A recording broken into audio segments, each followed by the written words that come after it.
इस वीडियो में हम पढ़ेंगे अध्याय 3 भीष्म प्रतिज्ञा, जो कि लिया गया है कक्षा 7 विषय हिंदी, किताब बाल महाभारत कथा से। अगर आपको यह वीडियो अच्छी लगे तो इसे लाइक और शेयर कीजिए और मेरे चैनल को सब्सक्राइब। तो चलिए शुरू करते हैं। तेजस्वी पुत्र को पाकर राजा प्रफुल्लित मन से नगर को लौटे और देवव्रत राजकुमार के पद को सुशोभित करने लगे। 4 वर्ष और बीत गए। एक दिन राजा शांतनु यमुना तट की ओर घूमने गए तो वहां अप्सरा सी सुंदर एक तरुणी खड़ी दिखाई दी। तरुणी का नाम सत्यवती था।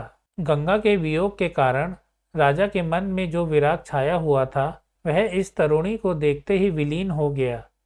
उस सुंदरी को अपनी पत्नी बनाने की इच्छा उनके मन में बलवती हो उठी और उन्होंने सत्यवती से प्रेम याचना की। सत्यवती बोली, मेरे पिता मल्लाहों के सरदार हैं, पहले उनकी अनुमति ले लीजिए, फिर मैं आपकी पत्नी बनने को तैयार हूँ। राजा शांतनु ने जब अपनी इच्छा उन पर प्रकट की तो केवटराज ने कहा, आपको मुझे एक वचन देना पड़ेगा। राजा ने कहा, जो मांगोगे दूंगा, यदि वह मेरे लिए अनुचित ना हो। केवटराज बोले, आपके बाद हस्तिनापुर के राज सिंहासन पर मेरी लड़की का पुत्र बैठेगा। इस बात का आप मुझे वचन दे सकते हैं। केवटराज की शर्त राजा शांतनु को नागवार लगी। गंगासूत को छोड़कर अन्य किसी को राजगद्दी पर बैठाने की कल्पना तक उनसे ना हो सकी। निराश और उद्विग्न मन से वह नगर की ओर लौट आए। किसी से कुछ कह भी ना सके, पर चिंता उनके मन को कीड़े की तरह कुतर कुतर कर खाने लगी। देवव्रत ने देखा कि उसके पिता के मन में कोई ना कोई व्यथा समाई हुई है। एक दिन उसने शांतनु से पूछा, पिताजी, संसार का कोई भी सुख ऐसा नहीं है जो आपको प्राप्त ना हो, फिर भी इधर कुछ दिनों से आप दुखी दिखाई दे रहे हैं। आपको किस बात की चिंता है? यद्यपि शांतनु ने गोलमाल बातें बताईं, फिर भी कुशाग्र बुद्धि देवव्रत को बात समझते देर न लगी। उन्होंने राजा के सारथी से पूछताछ करके उस दिन केवटराज से यमुना नदी के किनारे जो कुछ बातें हुई थीं, उनका पता लगा लिया। पिताजी के मन की व्यथा जानकर देवव्रत सीधे केवटराज के पास गए और उनसे कहा कि वह अपनी पुत्री सत्यवती का विवाह महाराज शांतनु से कर दें। केवटराज ने वही शर्त दोहराई जो उन्होंने शांतनु के सामने रखी थी। देवव्रत ने कहा, यदि तुम्हारी आपत्ति का कारण यही है तो मैं वचन देता हूँ कि मैं राज्य का लोभ नहीं करूँगा। सत्यवती का पुत्र ही मेरे पिता के बाद राजा बनेगा। केवटराज इससे संतुष्ट ना हुए। उन्होंने और दूर की सोची।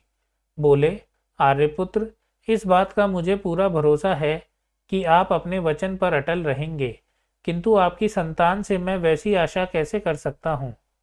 आप जैसे वीर का पुत्र भी तो वीर ही होगा। बहुत संभव है कि वह मेरे नाती से राज्य छीनने का प्रयत्न करे। इसके लिए आपके पास क्या उत्तर है? केवटराज का प्रश्न अप्रत्याशित था। उसे संतुष्ट करने का यही अर्थ हो सकता था कि देवव्रत अपने भविष्य का भी बलिदान कर दें, किंतु पितृभक्त देवव्रत इससे जरा भी विचलित नहीं हुए। गंभीर स्वर में उन्होंने यह कहा, मैं जीवन भर विवाह नहीं करूंगा, आजन्म ब्रह्मचारी रहूंगा, मेरे संतान ही ना होगी। अब तो तुम संतुष्ट हो?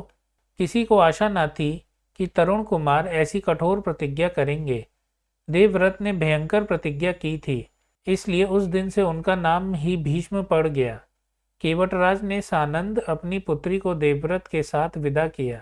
सत्यवती से शांतनु के 2 पुत्र हुए, चित्रांगद और विचित्रवीर्य। शांतनु के देहावसान पर चित्रांगद हस्तिनापुर के सिंहासन पर बैठे और उनके युद्ध में मारे जाने पर विचित्रवीर्य। विचित्रवीर्य की 2 रानियां थीं, अंबिका और अंबालिका। अंबिका के पुत्र थे धृतराष्ट्र और अंबालिका के पांडु। धृतराष्ट्र के पुत्र कौरव कहलाए और पांडु के पांडव।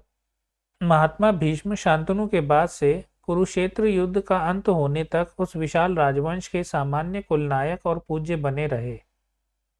शांतनु के बाद कुरुवंश का क्रम यह रहा। आप देख सकते हैं, शांतनु, उनकी थी 2 रानियां। गंगा से उनके पुत्र थे देवव्रत। सत्यवती से उनके 2 पुत्र थे, चित्रांगद और विचित्रवीर्य। चित्रांगद युद्ध में मारे गए।